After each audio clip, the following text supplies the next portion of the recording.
Well, listen, welcome back to Slapgate Update, okay? I'm talking about Will Smith and Chris Rock scenario at the Oscars, all right? Like, if y'all have not seen my previous videos, go check them out, okay? But just make sure you come back to this one, all right? Stick with me here. So, all right, first and foremost, like, the Academy is deliberating today about what happens with Will Smith, okay?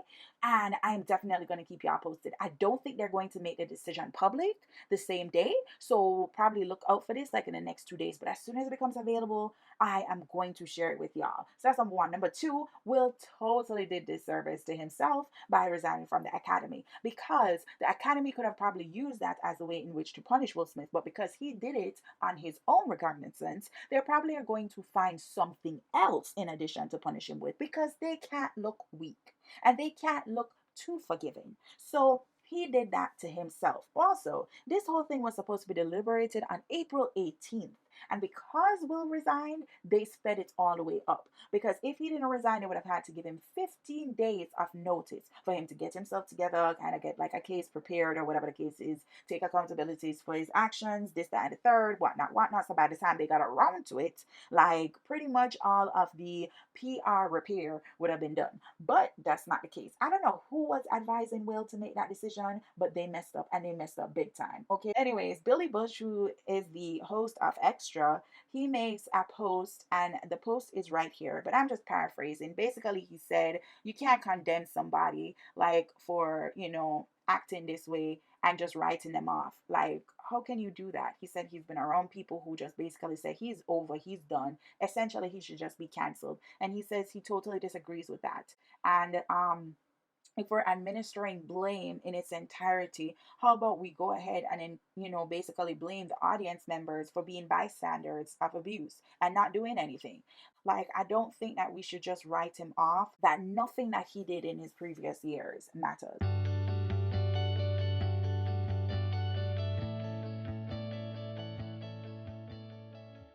A lot of people are struggling with is actually, what does it mean to justify Will's behavior? Because there are people out there who think that you have to condemn him in order to call his behavior unjustifiable or unjustified. And I think that's not the case. I feel like you can say Will is wrong for the situation, but you still take into account what may have led up to him making that decision. What caused him to make that decision?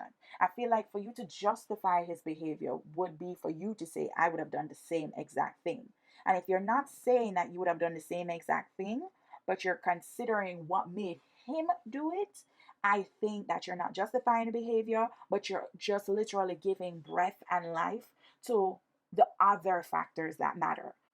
I personally think that Will was completely wrong in the situation. I don't think violence is ever the answer, and I think that it didn't match what happened.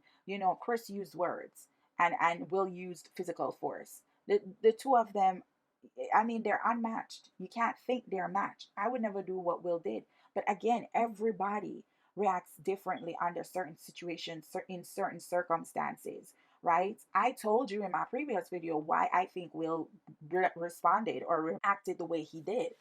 I think it's unjustified, and I think that there should be consequences. But I do acknowledge the person that Will was previously, and I think other people should as well. Because if the shoe was on the other foot and it was Chris Rock, I would have done the same too.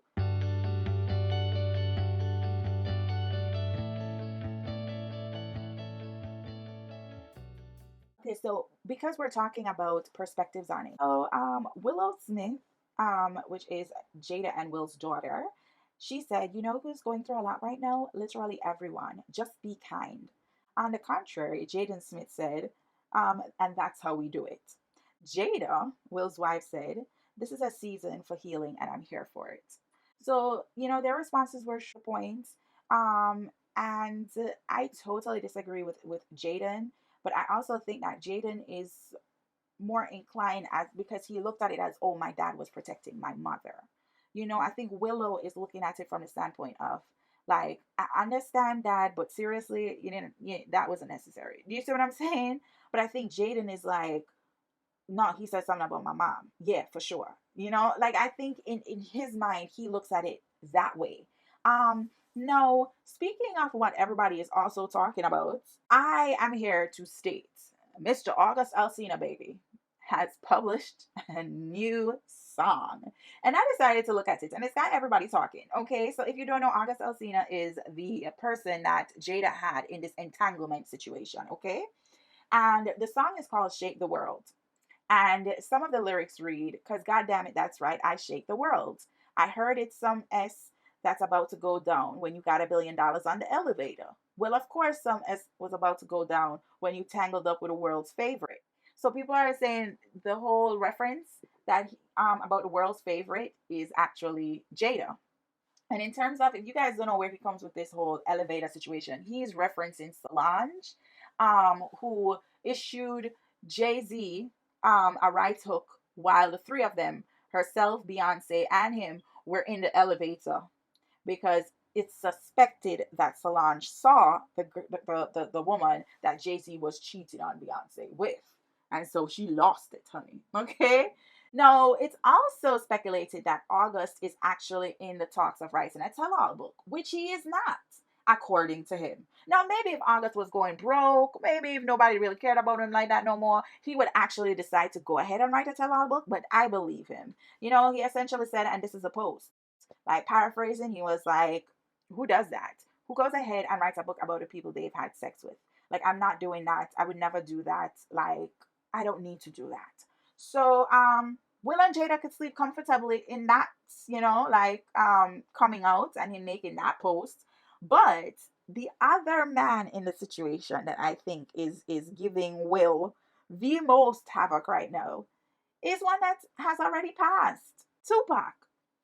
No, all right, guys. You may be like, what? I don't understand this. This don't make no sense. And I feel you. But here's the thing, okay? You guys have to take into consideration Tupac, as literally Willow said, right? And I think she said this on Red Table Talk. She said that Tupac is like God in a generation that came after him. And he really does have that prevalent that presence, even though he has passed. So I think that's something to consider, guys. But listen, right? The reason why I say this is because remember in my first video, when I was, going through the reasons why I think Will acted the way he acted, I said that I think he came to a point where he was like, if I don't act in this manner, then people are going to think that I'm a simp. You know what I'm saying? Like that Jada deserved or wanted someone who would defend her in public. She was looking for somebody like Tupac. What would Tupac do in this situation? Maybe that thought, like word for word, crossed his mind.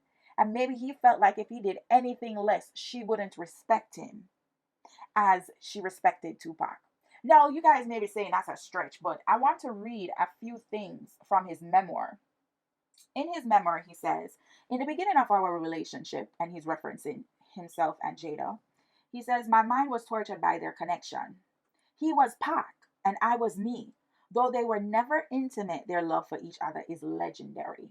Okay, both just so you guys know, both Tupac and Jada came out and said they have just a platonic relationship, right? Nothing else to it. Now, do you buy that? So he goes on to say that he was jealous of Tupac and his fearless passion and militant morality. And this often caused Will to think about his own relationship with his father and his inability to stand up to him. He also said that as he and Jada grew closer, he was happy that she was spending less time with Tupac. And then he also says, and I quote, if she chose me over Tupac, there was no way I could be a coward. End quote. No, I just want for y'all to focus on that. He said, if she chose me over Tupac, there was no way I could be a coward. I still think that sits deep within him to this day. He is like the consistent third party in their relationship, okay? And he continues to write in the book, I have rarely felt more validated. I was in a room with Tupac on multiple occasions, but I never spoke to him. The way Jada loved Pac rendered me incapable of being friends with him. I was too immature. I honestly don't think that even if Pac was alive, that Will would have accepted their friendship for the long term. I don't think that he would have been friends with Pac because I think that Pac, he looks at Pac and says, you know what, I can't live up to that. Pac is like a soulmate of hers, right? And I think Jada would describe Pac as a soulmate as well. And it's not to say that you can't have multiple soulmates or varying form of soulmates, because you can. He was like a brother. And,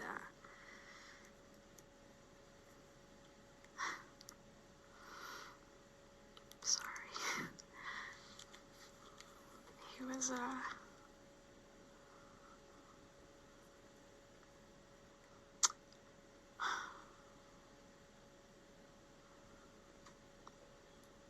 I mean, it was beyond friendship for us, you know, as far as just, it was really difficult to explain because the type of relationship we had, you only get that once in a lifetime. So he was like a brother, father figure to me. Very protective, and we took really good care of each other. We took really good care of each other, the best that we could. But we gave